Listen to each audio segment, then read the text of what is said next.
Hello, everyone. Welcome to week 3. This is the week of 9/15, and I am going to go through some of the slides from this week's reading and give you a little bit of an overview of a little context about what's in the readings for this week. A little housekeeping first. Thanks to those who sent the email about the September 20th assignment. That assignment on customer segmentation is actually week 5. So I've changed that, sent you all a note. I've also opened up all of the pages and activities, so there's no holds or blocks. You can go ahead and work at your own pace. Hopefully that will help those of you that are working to head through the materials. Part of the date issues is it's a copy problem from when I integrated from last fall's Canvas shell. So I apologize for any confusions. Thanks to everybody who reached out to me. And as you see, I'm trying to address those quickly. So let's dive into this week's session. This week's around products and services, product development, and a little bit getting into the sales management piece. So let's talk about products. Remember, if you remember the model, we talked about the 4 Ps: product, price, positioning, placement. Product is a good or a service.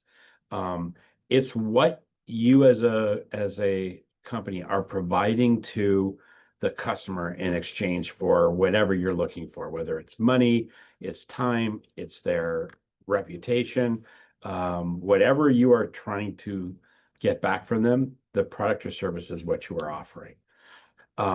Part of this is tied to remember the value equation, the marketing exchange. So when you're trying to think about products or services, you need to think about what the customers want and what they really need.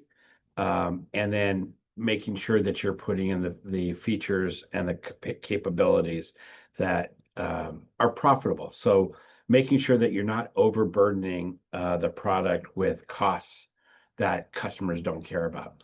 For example, when the smartphones first came out, they had tons and tons of applications. And the problem was that most people didn't care about the applications or deleted them.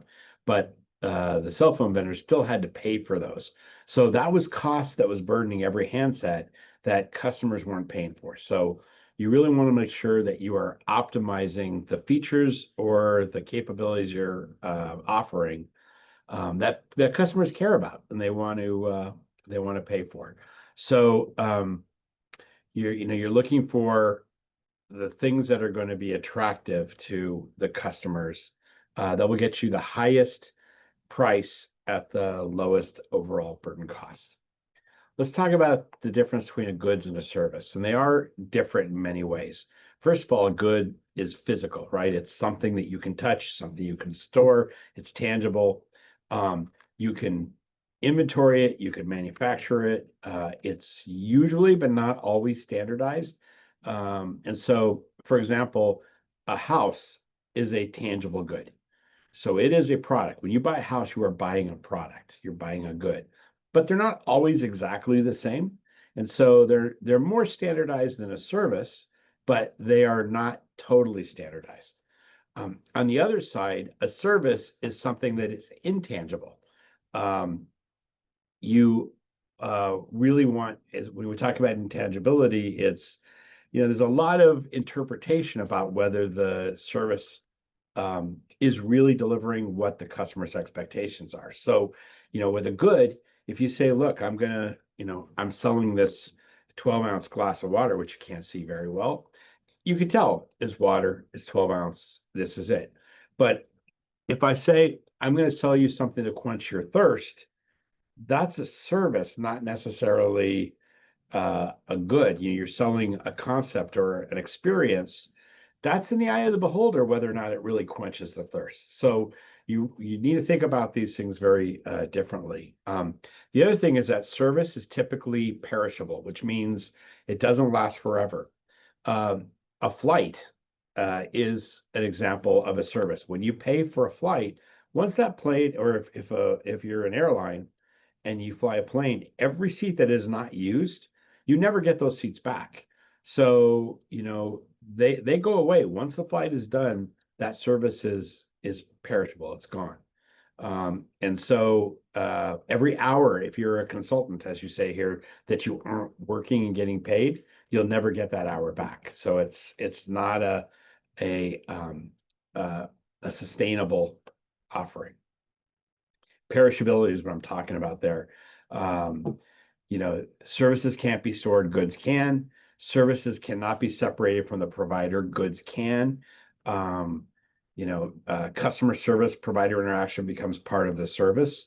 A restaurant experience is an example. Um, the services that you're getting, the food is inextricable from the service and the environment, where the eggs are very tangible. The egg is not tied to the restaurant. It's like you don't have like experience of, well, those eggs are, the eggs are different because I bought them from this restaurant. It would be, well, because they were cooked different or because the service was different. So, you know, the perishability piece and the separation of the offering are two important elements. Variability is a big thing. Um, the variability of deliveries of things. So, you don't when you go and you buy cereal in the store, for example, you know, the boxes all are similar. They're very much the same size within the product line. So Kellogg's Cheerios, they're all going to be the same. They're all going to be similar. If you had a lot of variability in the packaging and how they weighed and how they felt, you would probably lose confidence in that good. On the other hand, services are very variable. A consultant can do a good job one day, have a bad night, do a terrible job the next day. So it's very variable. Haircut. I mean, haircut's a great example.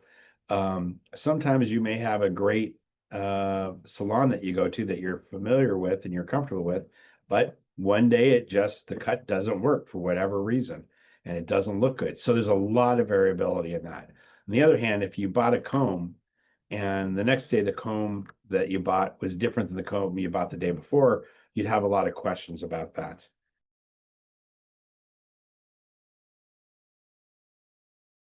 So let's talk about what the core offering is versus a value-added offering. The core offering is the offering that is the thing that people are really thinking that they're purchasing. If you go to a restaurant, for example, you're going there for dinner. That's the core, or you're going for Italian food. That's the core. The value add is all the supplemental things around it that are part of the experience. So in a service, you go to a restaurant for Italian dinner, but the service, whether they bring you extra breadsticks, whether they, have a sommelier to help you with the wine, whatever those extra things are, those are the value-added offerings. In a goods, for example, when you buy a notebook computer, the other things you can get with the notebook computer, the bags and maybe a carrying case, any of the things like that, extra batteries, those are value-added offerings on top. iPad, for example, is a great example. You can buy the iPad, but there's all these other products and services you can put on the iPad that are value add on top of the device itself. So value-added offerings are very important because they help build what's called share of wallet. So for that purchase, even though the thing about a car, for example, if you look at the list price of the car, that is your core offering. But all the value-added things, the warranty, the upgraded, leather, um, uh, the special mats, all those extra things you buy are value add on top of the core product you're doing. I'm going to switch a little bit to competition and just to think about competition when you're talking about a goods or a service is not just, and you've already kind of gone into this when you've done the Porter's Five Forces. If you've looked at, the direct competitors versus substitutes or threats of new entrants, that's also here when you're looking at the competition. But you're thinking about it from the core and and value-added offerings. So if you think about an Italian, restaurant, what are the other options for the Italian restaurant, and what are their core and value-add services? Are the ways you're looking through it, but you're looking at it through the customer's eyes. So unlike Porter's Five Forces, where you're looking at those in terms of competitive pressure on profitability, like a new entrant may be cheaper than buying the product, and so that's why they're going to go with a new entrant or a substitute. In this case, you're looking at it from the purchaser's perspective of I'm looking at the goods and service. I'm looking at the Italian restaurant when I'm making a choice from the core, and then the value add services compared to other Italian restaurants, compared to other substitutes. For example, maybe we go to Chinese and we're going to compare not just the food, but the value added services there. So you're thinking about this through all of those. When we talk about product lines, we're also talking about the breadth and depth. When we talk about depth, it's the number of products in the category, but then the breadth is the lines themselves across. So, this is a great example. So if you look at it's got the Frigidaire example. There are tons of different refrigerators in the Frigidaire line, but Frigidaire doesn't own, so it's very deep. You can have small refrigerators, large refrigerators that have a freezer on the bottom. You have side by sides, you have built-ins, you have standalones. That's all for refrigerators. That's the depth. The breadth is Frigidaire doesn't only have the depth of the refrigerators, they also sell washers, dryers, and other appliances. So this is called the product mix. And they're very, very important because the more that you can understand that mix and the breadth, from a brand perspective, you try to start to build the brand and then the product lines and then the extensions through. This is what we're trying to make sure that we are thinking about our product depth and our product breadth and how they all tie up to the brand up above. And if you look at the lowest one here on the chart, the large discounter store. Well, when you're selling hair care, frozen treats, and automotive products, think about a Walmart, your messaging and your brand is not really about the products and services. It's about something else. It's about the price point. Originally it was, America, US suppliers. Now that's all changed.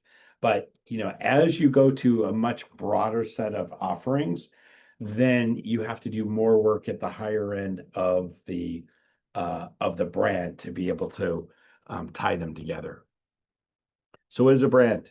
You all know what this is. You see it all the time. It invokes a image in customer's mind. You can control some of this as a marketer by deciding on the logos, the colors, the advertising, but you don't always associate. You don't control all associations. If like Tylenol was a great example. Tylenol went through a very tough period in the brand when a person was sabotaging them in the stores and causing, I think it caused deaths even. And so the brand got associated with the riskiness of off-the-shelf medicines. It took them a long time to get that back in. So brands are very, very important, and they have value beyond just the products being offered. There's a hierarchy of association. It's what you see, it's the benefits you get, and then how you feel about the brand itself. In the customer experience will have a lot to do with the emotional benefits. People will ascribe different attributes on their own to brands based on how they experience them. Think about Disney. Disney's a great example. They have a very broad scope of products, right, under the Disney brand. They have the parks, they have the hotels, they have toys, they have entertainment. So there are very specific attributes to the product. There are benefits. It's a great, most of these are tied to entertainment for families. And the emotional benefit is, they call it the happiest place on earth, is what it was originally called, Disneyland. And they try to take that emotional benefit and apply it to all their products, even the Disney cruises. They try to make them follow through with that emotional brand association.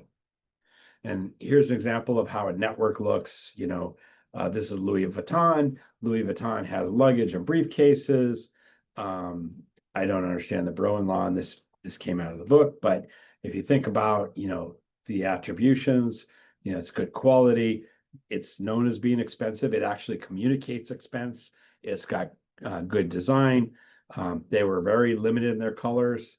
But the emotional is, hey, I'm carrying it so it shows good taste and I'm successful and I'm wealthy enough to afford it. These are all how these associations work.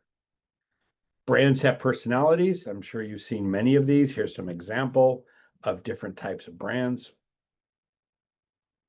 And there are three ways that people, according to the textbook, experience brands. How they feel about it, the effect of the heart, how they think about it, how they think about the brand itself, and then how they act with it, how it affects actions. So, Hershey's chocolate, those people like, oh, I love chocolate. So you just say chocolate, one of the first things people will say is Hershey's.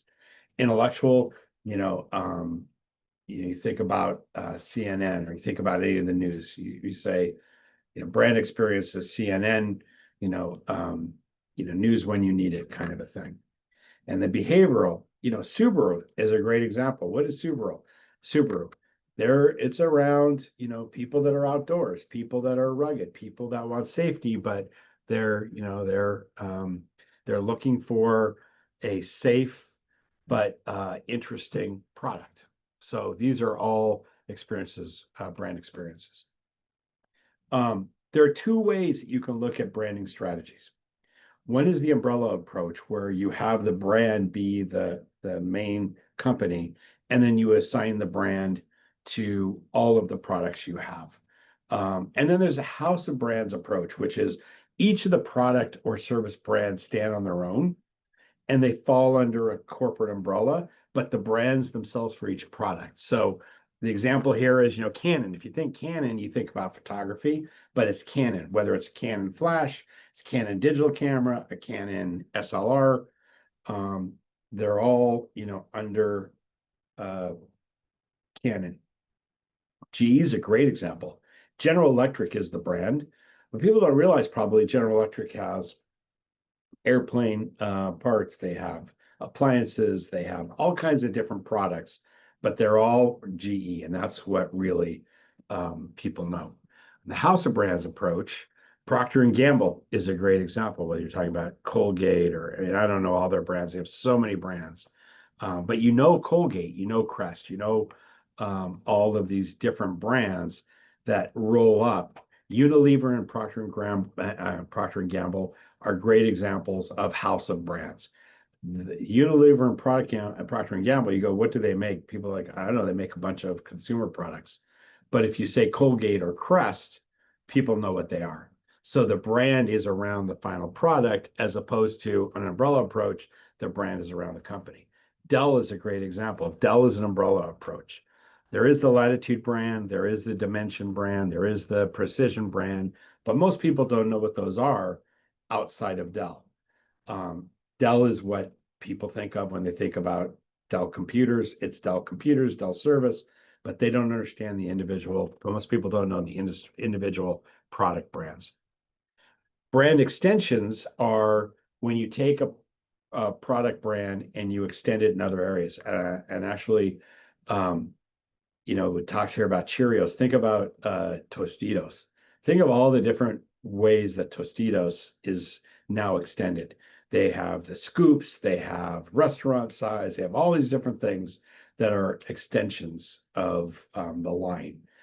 A category extension is when you move and you extend into ancillary markets or segments next to it. So in the car business, what's ancillary to the sales of the cars is the service of cars.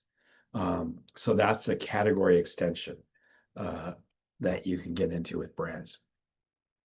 Co-branding is when you have multiple brands that go together to create a new product. Ingredient branding is when you're is that the component is part of the main brand. So think about Intel Inside. Intel Inside is an ingredient branding approach. Um, Co-branding is good when you are adding features. Self-branding is when you are trying to differentiate yourself by adding something unique to extending your brand or co-branding. The way what you may have seen is on the iPhones, the push of Corning Gorilla Glass in iPhones is an example of co-branding. It's still an iPhone, but the Corning, and they don't just say strongest glass ever, they'll say an iPhone with Corning Gorilla Glass. This is an example of co-branding.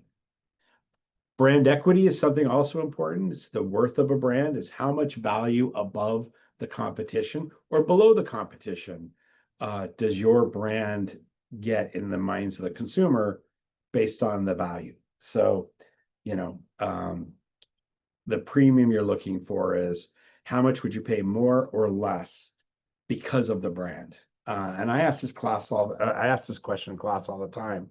How much more would you pay for the same notebook for Apple over a Dell or an HP? And if you say $1,000 is the price for both, how much more would you pay for the Apple or the Dell is where you would see the brand equity kick in. All right, let's move a little bit into product development philosophies. There are really two main ways that products are developed. And both of them have a lot to do with marketing. So top down is there's an idea that's generated, it's designed and developed in-house, and it's commercialized in-house. So it started by identifying the marketplace, finding gaps or opportunities, coming up with a product concept document or a product concept, starting the development, then going out to the marketplace to validate whether or not it's interesting, continue to iterate, and then you finish up the product, you commercialize, and you take it to market. Co-creation is when the customers actually help co-create, where the customer identifies a product or a thing that they want, and they help develop it. So you're probably thinking, well, where do we ever co-create? Think about custom houses. If you are going to build a house, you are co-creating with the architect and the seller of the home. They're not just saying, here's the house and here you go. They're working with you as the customer to co-create the final product. You co-create when you go to a restaurant if you change around. If you say, as soon as you start modifying the items, that's when you've moved out of top down and just taking what the restaurant's providing and where you move into the co-creation mode. And some restaurants won't let you do that. They'll say no substitutions, no changes, because they have built their products or their offerings in the restaurant based on a formula that they want to stick to. So that's an example of top-down versus co-creation. The process for new development is to start when you're doing top-down, starts with idea generation. You go look at the market capabilities and what the market needs. You come back and you create a proof of concept. You take that out to the market to do concept testing, take that feedback, come in, work with the development teams to do design and development.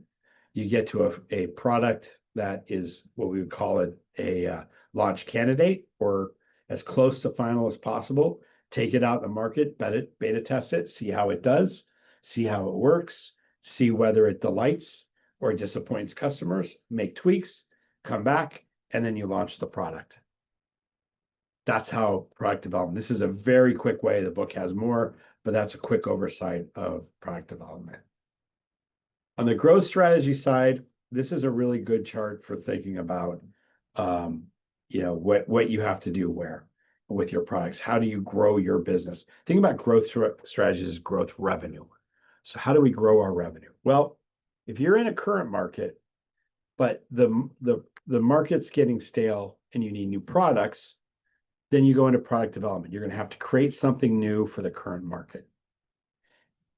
If it's a current market and you already have good enough products, you don't necessarily need to create new products. What you need to do is increase the market penetration. So maybe you go to You find ways to go after the competition.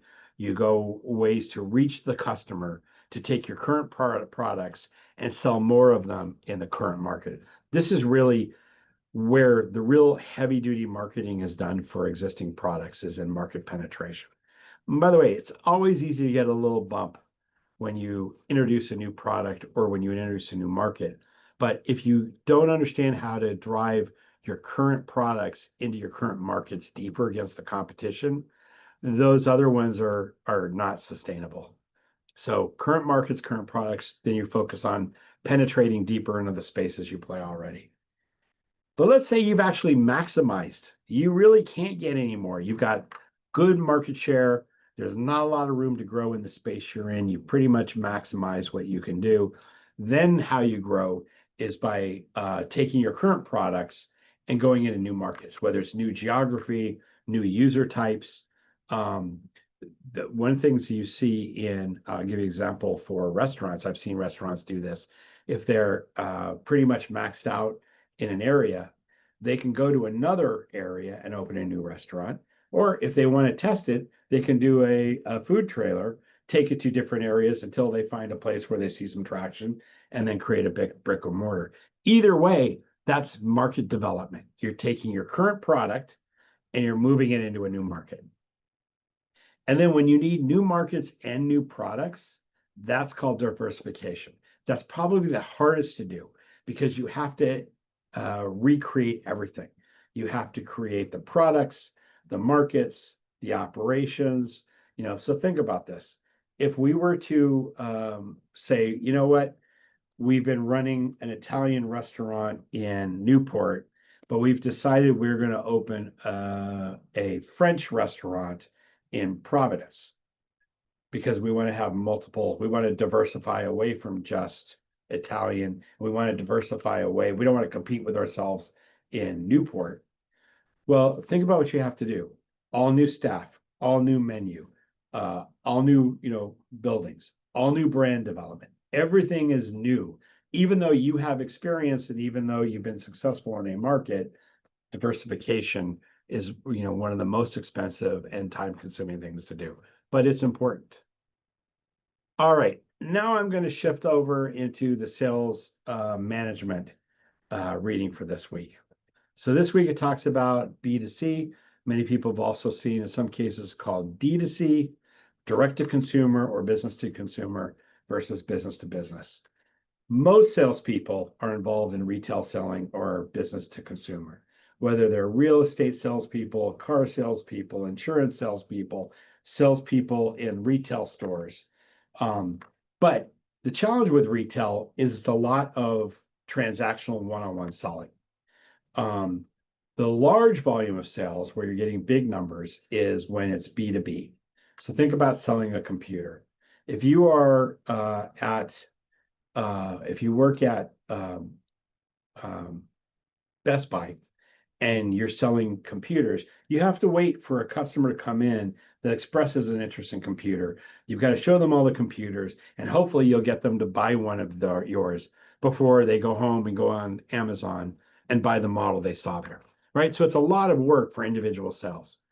It's important. I mean, B2C sales are very important, but the volume of sales is if you're selling a computer for Dell and you call on Salve Regina, for example, it's possible that by selling to Salve Regina in one sale, you get 100 computers because they're buying for all the different classes. So the volume is much higher. Think about this for cars. If you're at a car dealer, a car lot, and you're selling to people that walk in, you've got salespeople running around trying to keep you on that lot one by one. But if you're the fleet salesperson, you're going to things like the taxi company or corporations and getting them to buy multiple cars at one time. It's a very different transaction. B2B jobs tend to be in these four areas.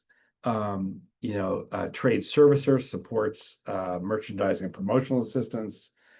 Missionary seller isn't really telling the buyer to buy from them directly. They're directing them to distributors of their product. A technical seller is somebody that goes in and actually offers technical support or engineering assistance while they're selling. For example, Microsoft will send technical sellers into universities to not just sell, but help them figure out what modules or what software they need to work with the other software in their institution. They can't just say buy, they have to go in and do consultative selling. Technical sellers tend to be much more consultative. And then a new business seller identifies and obtains a business from new customers. But in the new business seller, in all of these, one of the most common ways I've seen this is a hunter and a farmer structure. A hunter is a salesperson that goes out and develops new accounts. They do the hard pitching. They try to attract and get the first sale.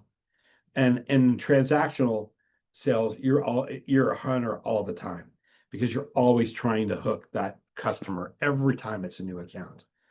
A farmer is a salesperson that manages accounts to ongoing sales. So it's not a one-time activity. It's an ongoing relationship and continued sales. It's a paper salesman selling to, again, the university. They're always going to be buying. So that farmer has to call every week. How are you on your paper? Do you have enough paper? What do you need? Let me fill. If they don't call, at some point, that customer is going to realize they need it, and they may come back to the company, or they may go to somebody else because they haven't been called to fulfill. So hunters and farmers are very common concepts. In the stages of the selling process, these are the stages that goes through in the book, but you start by prospecting, building a relationship. Qualifying the prospect is really important. There's a lot of times people say they want something, but can they really afford it? Are they in a position to make the purchase? Once you qualify and said, yes, they really are candidates for this, then presenting the sales message, providing the information. The sales message can be more than just selling. It could be also providing the information of the support to actually help the person qualify for themselves whether or not they're ready to make the transaction, and then closing the sale and then servicing the account. So these are the stages of the process. Prospecting for customers is a fundamental of any sales activity. It takes a lot of work. Sometimes it's not an immediate payoff because it takes a long time to develop the relationship. It's not accidental. It's really good prospecting, requires discipline. Tools like Salesforce are literally built to help what's called nurturing down the funnel, help salespeople continue to stay engaged and work with prospective customers. So this talks about how do you open, the relationship. One of the most important is who's likely to have the greatest influence to initiate the purchase process. This is really important because depending on the type of customer, different people influence the purchase decision. This is really when I started dealing with people dealing with the defense industry, you realize that even though the person you're talking to is general and is commanding officer of a division, they're not necessarily the one that can initiate the purchase process. A lot of times they may say that their only job is to say, yes, I'm open to using that, or no, I don't want that vendor. The purchase process is really initiated and managed by the procurement people in that division. So it's really important. And one of the things that salespeople need to do is, first of all, be able to map out who are the influencers and who are the decision makers in a prospective customer. And as a sales manager, how do you evaluate your salespeople? How they're doing? Are they really reaching the real decision makers, or are they spending a lot of time with influencers, but really not moving down the funnel at all? So this is a really important thing to understand. Qualifying the prospects it includes questions like, do they have a need? Will it be profitable for the company? And are they able to actually transact? And are they able to transact in a time that works for the company and for you? This is a lot of times problems with large corporate or government purchasing, is sometimes their purchasing cycles are longer than the product cycles that they're trying to buy. So you wouldn't want to spend a year working on, getting a university to buy something And then when they finally make the decision, finding the thing you were selling them has now gone to a new revision and they got to start the process all over. So this is all part of qualifying the process. These are some of the participants in the buying process: influencers, gatekeepers, controllers. Finance frequently plays an important role. Sometimes the initiators are all the way down to the controllers, but frequently they're not. And one of the really important distinctions, especially in B2B, is that the users of the products have huge influence over the outcomes, but they're not involved in the purchase process at all. So if you're at a company and they pick a piece of software for you to use as a user and you hate it, the person that made the decision is on the hook for the decision factor, but you have an influence over whether or not that product gets reused. In the case, I'll give you a great example of this. When we had our company, the tablet company, and we were selling to ambulance companies for use on the ambulance, with one customer, there were a group of EMTs that didn't like using the tablets. They wanted to go back to paper. And so they were essentially not treating the equipment very well and they were getting broken. They had a very high uh, break rate. And after a while, it wasn't profitable for us because the warranty costs for supporting this customer were higher than the value we got out of selling them in the first place.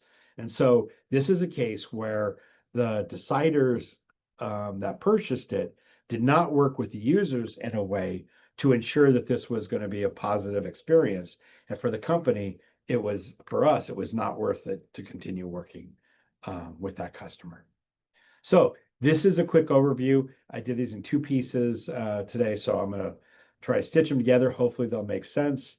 As usual, reach out to me if I can help in any way or answer any questions, and hope you all are doing well. Thanks. Bye.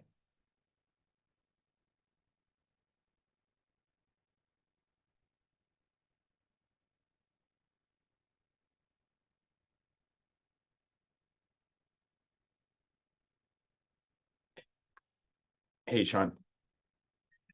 Good. Well, I was okay until I had email, the text, I mean, about the